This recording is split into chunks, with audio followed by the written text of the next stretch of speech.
उपवासाच्या दिवशी नेहमी तोच फराळ खाऊन जर तुम्ही कंटाळला असाल तर आज तुमच्यासाठी एकदम नवीन रेसिपी घेऊन येत आहे। ते म्हणजे उपवासाचे वडे, एकदम साधी सोपी आणि हे वडे एकदम युनिक असणार आहे। ते युनिक म्हणजे काय तेच आजच्या आपण व्हिडिओमध्ये पाहणार आहोत। रेसिपी एकदम सोपी आणि झटपट तयार होणारी आहे। नमस्कार मित्रांनो, मी आणि माझ्या तुम्हा सर्वांचा आजच्या रेसिपीमध्ये खूप मनापासून स्वागत करीत आहोत। आजची रेसिपी आहे कुट्टूच्या पिठाचे वडे आणि तुम्ही पाहतात आपला घरचा स्वाद।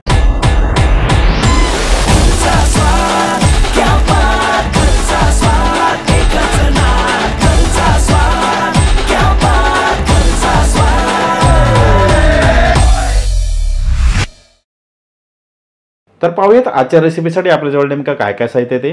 इथे मी उकडलेली बटाटी घेतलेली आहे, त्यानंतर बारीक चिरलेला कढीपत्ता, बारीक चिरलेली हिरवी मिरची, कोथिंबीर आणि इथे मी भागीरथीचं कुट्टूचं पीठ घेतलेलं आहे, जिरं आणि चवीनुसार मीठ। तर मित्रांनो, इथे मी भागीरथी ब्रँडचं कुट्टूचं पीठ घेतलेलं आहे। मागच्या वेळेला आपण गणपतीमध्ये उकडीच्या मोदकाचं पीठ आपण मागवलेलं आणि त्याच्यानंतर भागीरथीचं दुसरा प्रोडक्ट म्हणजे उपवासाची भाजणी आपण मागवलेली आणि दोन्हीही प्रोडक्ट इतके भन्नाट होते की पदार्थ एकदम स्वादिष्ट तयार झालेले होते। म्हणून आता म्हटलं की आता आपली मार्गशीर्ष महिन्याची उपवासाची सिरीज चालू आहे, तर म्हटलं ऑनलाईन आपण बिग बास्केटमधून भागीरथी ब्रँडचं कुट्टूचं पीठ सुद्धा मागूया। तर इथे आपण कुट्टूचं पीठ ऑर्डर केलेलं आहे आणि हे कुट्टूचं पीठ हे उपवासासाठी बेस्ट आहेच, पण आपल्या हेल्थसाठी सुद्धा तितकंच पौष्टिक आहे। आता त्यानंतर आपल्याला ही उकडलेली बटाटे आहेत ना ती घालायची आहेत। आता ही बटाटे आहेत ना ती फोडून घेऊया। आणि तुम्हाला जर हे भागीरथी ब्रँडचं कुट्टूचं पीठ जर ऑर्डर करायचं असेल तर मी डिस्क्रिप्शन बॉक्समध्ये लिंक सुद्धा मेन्शन केलेली आहे, नक्की ऑर्डर करून घ्या। आता तुम्ही पाहू शकता बटाटी चांगली कुस्करून झालेले आहेत आणि पीठ सुद्धा चांगलं मळलेलं आहे। थोडासा यामध्ये पाणी लागेल, पण त्याआधी आपण हे बारीक चिरलेली कोथिंबीर, कढीपत्ता, हिरवी मिरची बारीक चिरलेली हे सर्व यामध्ये घालायचं आहे आपल्याला। आता तुम्हाला तिखट जेवढा हवं असेल ना तेवढीच मिरची घाला आणि त्यानंतर जिरं,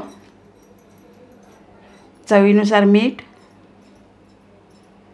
आता यामध्ये ना थोडंसं पाणी घालूया, जास्त नाही घालायचं आहे आणि चांगलं मिक्स करून घेऊया।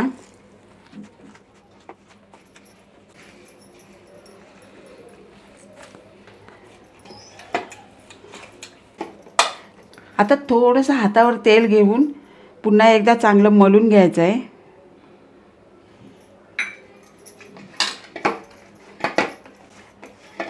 तर हे बघा मळून झालेलं आहे।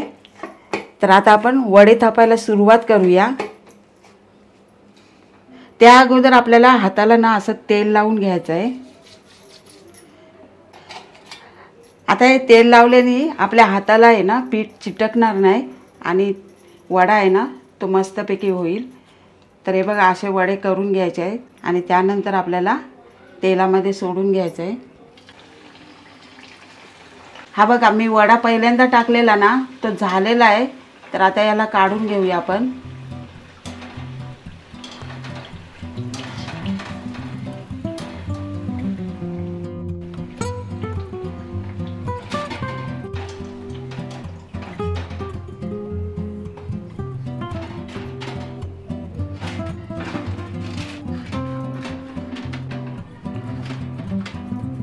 तर हे बघा आपले कुट्टूच्या पिठाचे वडे तयार झालेले आहेत आणि त्यासोबत मी दोन चटण्या केलेल्या आहेत, एक हिरवीवाली केलेली आहे आणि एक लालवाली केलेली आहे। आता हे नाश्त्यासाठी पण तुम्ही करू शकता किंवा तुमचा उपवास असेल ना त्या दिवशी सुद्धा तुम्ही करू शकता।